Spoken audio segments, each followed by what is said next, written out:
Hi friends, welcome to Anshu's Library.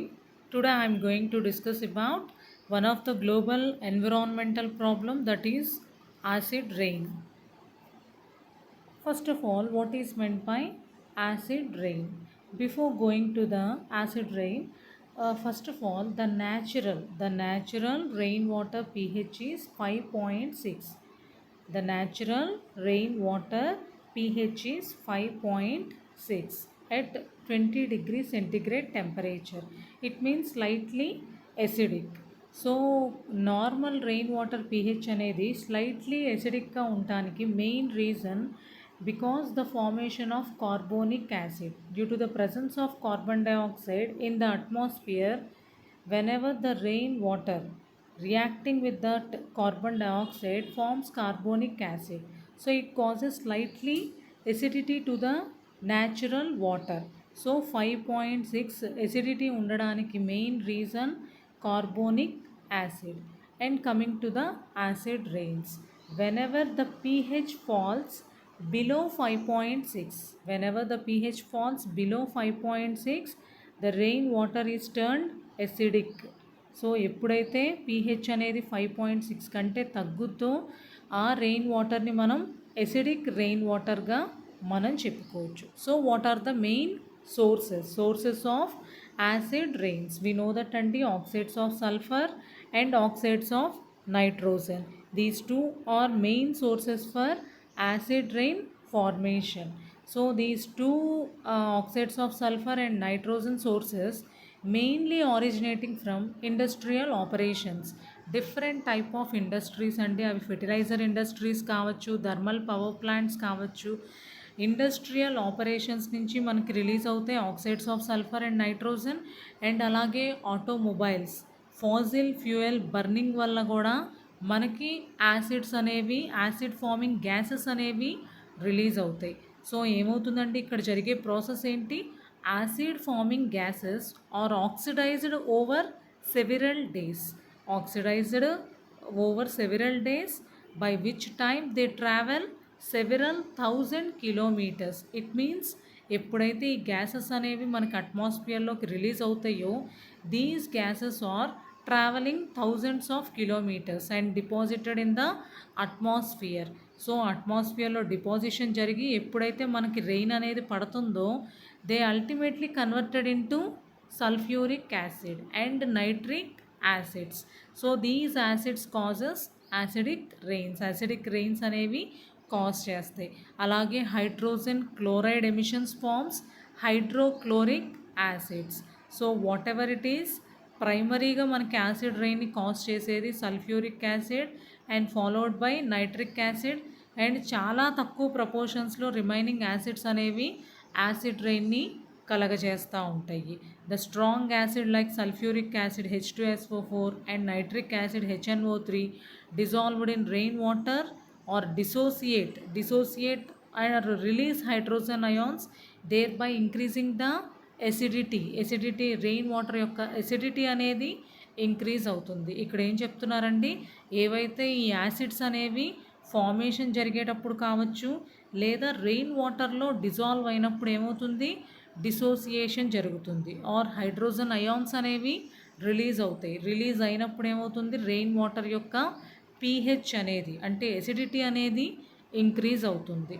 So this is the process of acid rain formation. Acid rains అనేవి form అవడానికి ఇలా process అనేది జరుగుతుంది. And coming to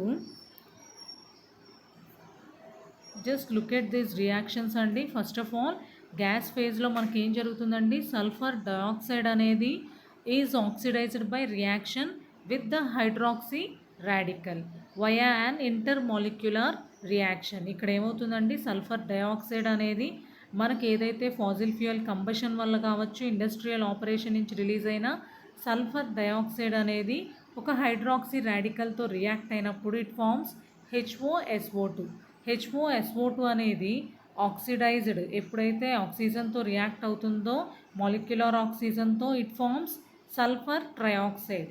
ఈ sulphur trioxide అనేది ఎప్పుడైతే మనకి రెయిన్ వాటర్తో రియాక్ట్ అవుతుందో, అంటే in the presence of water, it rapidly converted into sulphuric acid. SO3 అనేది H2Oతో రియాక్ట్ అయినప్పుడు ఇట్ ఫార్మ్స్ H2SO4 అనేది ఫామ్ అవుతుంది. In the same manner nitrogen dioxide react with OH molecule to form nitric acid. Nitric acid అనేది formation జరుగుతుంది. So ఎక్కడైతే air pollutants అనేవి release అవుతూ ఉంటాయో అట్మాస్ఫియర్లోకి, ఆ ఏరియాస్ అనేవి ఎక్కువగా యాసిడ్ రెయిన్స్ వల్ల ఎఫెక్ట్ అయ్యే ఛాన్సెస్ అనేవి ఉంటాయి. And coming to the effects, what are the effects of acid rains? This is very important అండి. Effects of acid rains. Acid rains causes a number of harmful effects whenever the pH below 5.1 pH అనేది కనుక 5.1 కనుక తగ్గింది అని అంటే డెఫినెట్గా it causes so many problems. అదే aquatic life తీసుకున్నట్లయితే pH అనేది కనుక 5.5 లెస్ దాన్ 5.5 కనుక ఉన్నట్లయితే ఇట్ ఎఫెక్ట్ ఆక్వాటిక్ సిస్టమ్. కంప్లీట్గా ఆక్వాటిక్లో ఉండే లైఫ్ అన్నిటికీ కూడా థ్రెటన్ అనేది ఉంటుంది. And beside this building materials, it causes deterioration of buildings especially made of marble. మార్బుల్తో కట్టిన కట్టడాలు ఏవైతే ఉన్నాయో అవి ఎక్కువగా డ్యామేజ్ అవ్వడానికి ఛాన్స్ అనేది ఉంది. Why? Because we know that అండి, మార్బుల్ అంటే it is a base. So ఒక యాసిడ్ అనేది పడినప్పుడు మనకి ఏమవుతుందంటే రియాక్ట్ అయ్యి ఎక్కువగా డిటోరియేషన్, కంప్లీట్గా మెటీరియల్ అనేది డ్యామేజ్ అవుతుంది. కాబట్టి the best example Taj Mahal. We know that అండి, క్రిస్టల్స్ ఆఫ్ కాల్షియం కావచ్చు, మెగ్నీషియం సల్ఫైడ్తో చేసిన ఏ మెటీరియల్స్ అయినా కూడా ఈజీగా డిటోరియేట్ అవుతాయి, కరోడ్ అయిపోయి మనకి వాటి అపీరెన్స్ అనేది డెఫినెట్గా చేంజ్ అనేది జరుగుతుంది, కంప్లీట్ డ్యామేజ్ అనేది జరుగుతుంది.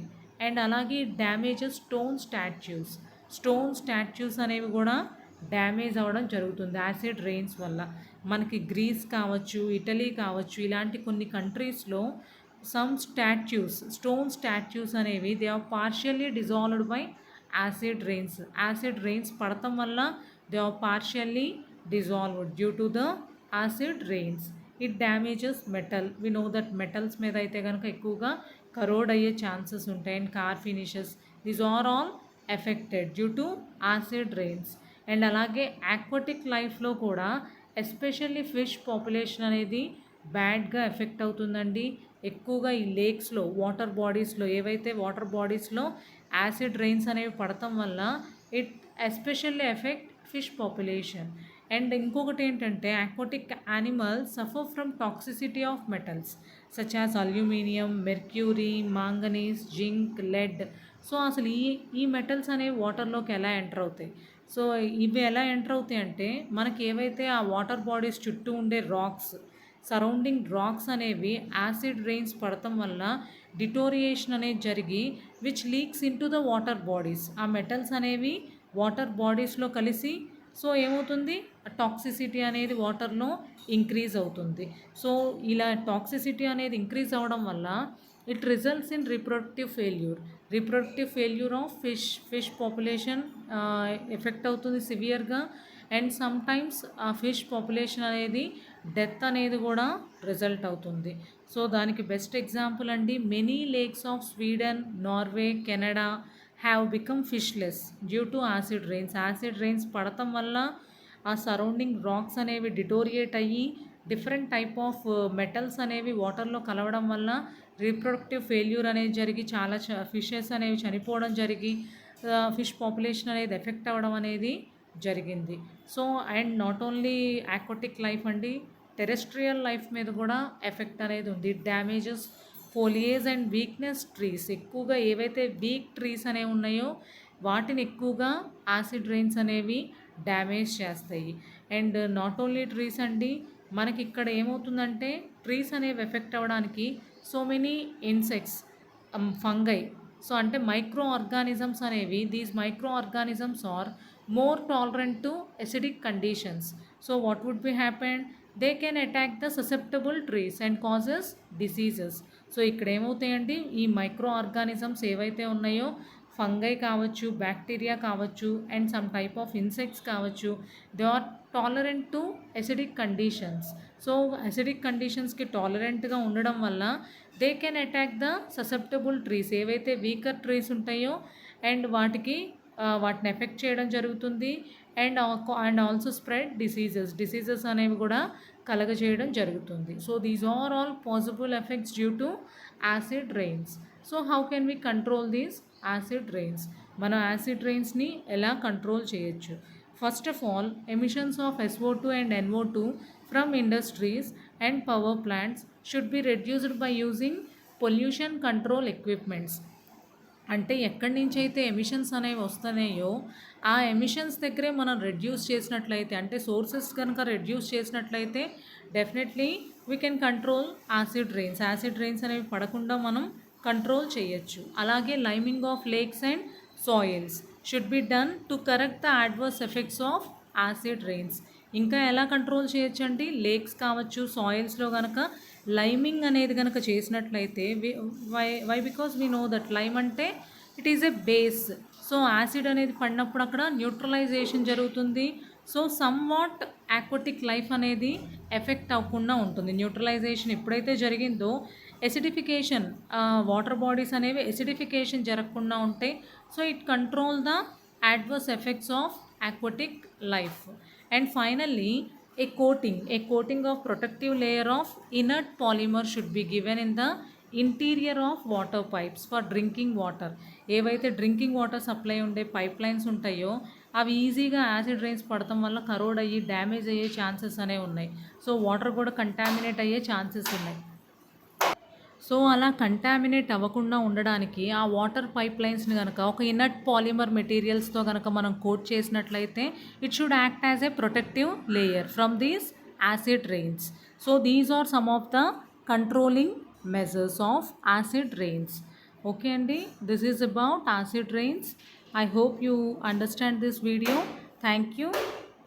మీకు వీడియో నచ్చినట్లయితే లైక్ చేయండి, షేర్ చేయండి and please subscribe to my channel. Thank you అండి.